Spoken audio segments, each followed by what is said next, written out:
So Agile is a software development methodology focused on empowering teams to efficiently organize their work through self-management and collaboration.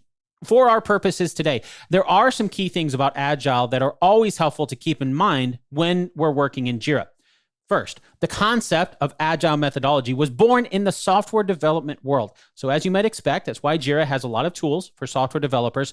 But if you're not a software developer, you might still be using Jira. If you recall, when we learned about the different versions of Jira, there were more versions than Jira software. And those other versions still use the same concepts born out of Agile methodology and the software development world.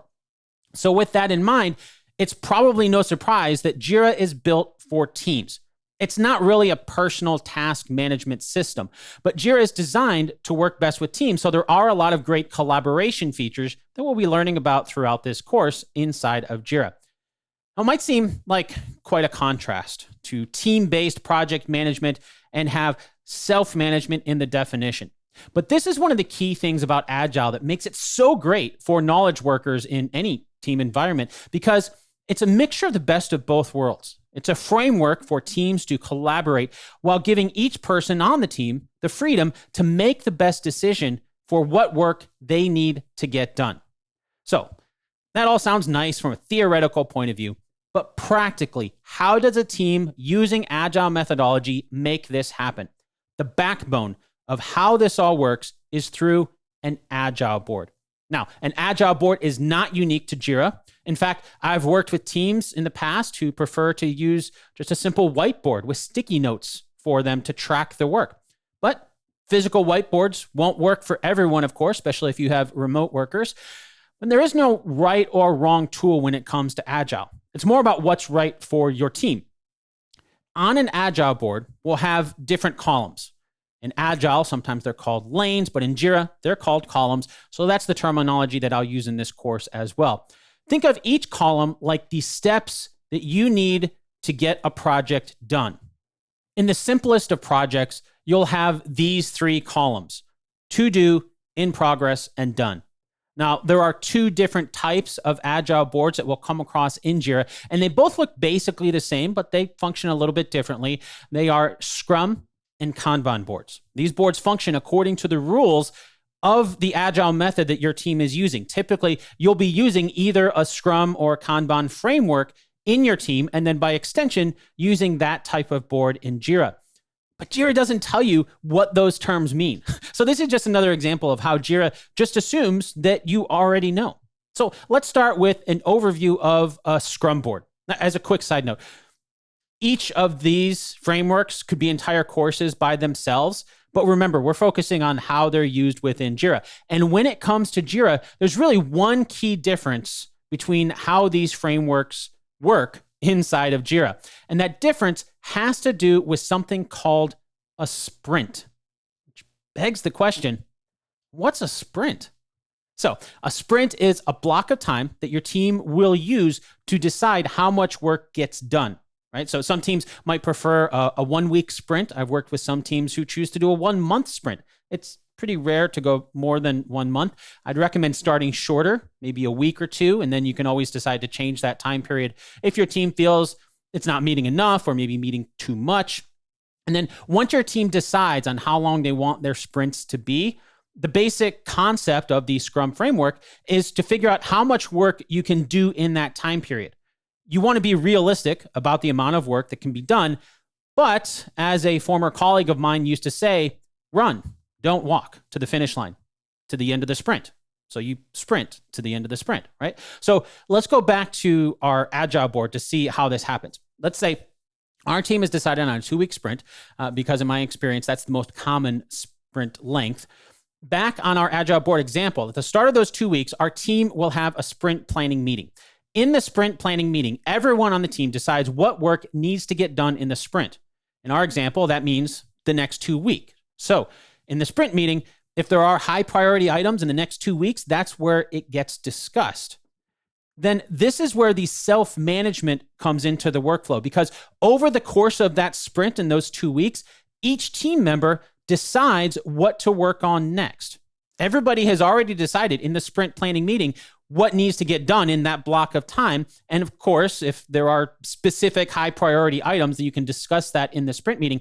But everyone on the team knows what has to get done. Then, at the end of the 2 weeks, you have another sprint meeting and repeat the whole process by adding batches of tickets to work on for the next sprint. Now, of course, that's a perfect scenario. In the real world, things always come up in the middle of sprints.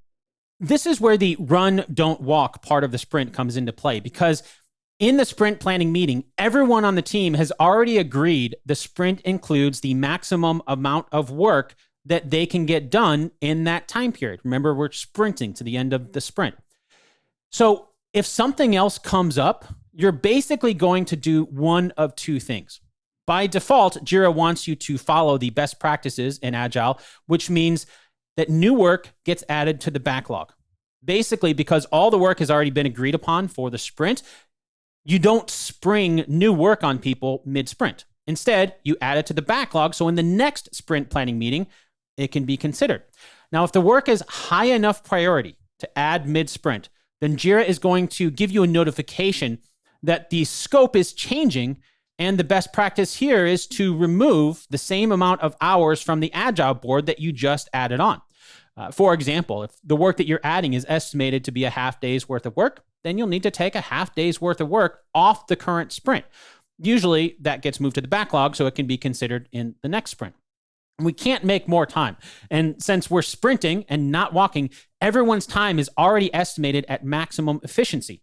Adding work on top of that is how you start to break down efficiency. People get overworked, corners get cut, quality suffers, and so on. Okay, so that is an example of the Scrum workflow in sprints. If you remember, though, there's another Agile framework that we'll find inside of Jira, and that is the Kanban framework.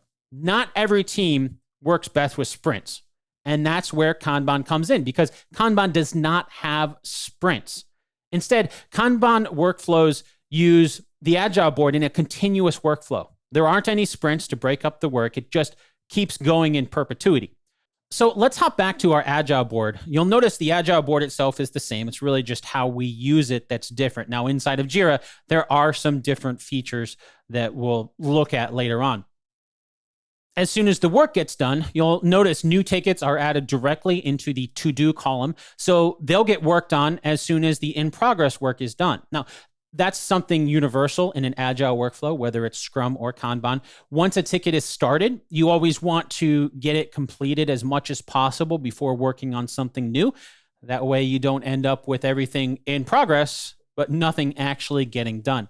But Kanban doesn't have sprints. So it's basically an ongoing process of just adding work to do and then getting that work done. And that brings up stand-ups, because one of the more common questions that I get is how a team using Kanban will know what needs to get done each day if there's no sprint planning. Often, you'll find teams that use both Scrum and Kanban actually will have a stand-up meeting each morning. The idea, the reason why it's called stand-up is it's so fast that nobody needs to sit down for it. Everybody can stand up.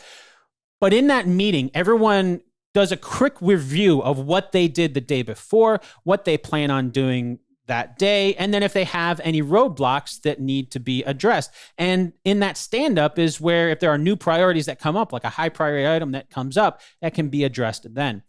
Again, this isn't unique to Kanban, but in my experience, it's the teams using Kanban that rely on their stand-ups heavier than Scrum teams, because the Scrum teams have their sprint planning meetings as well.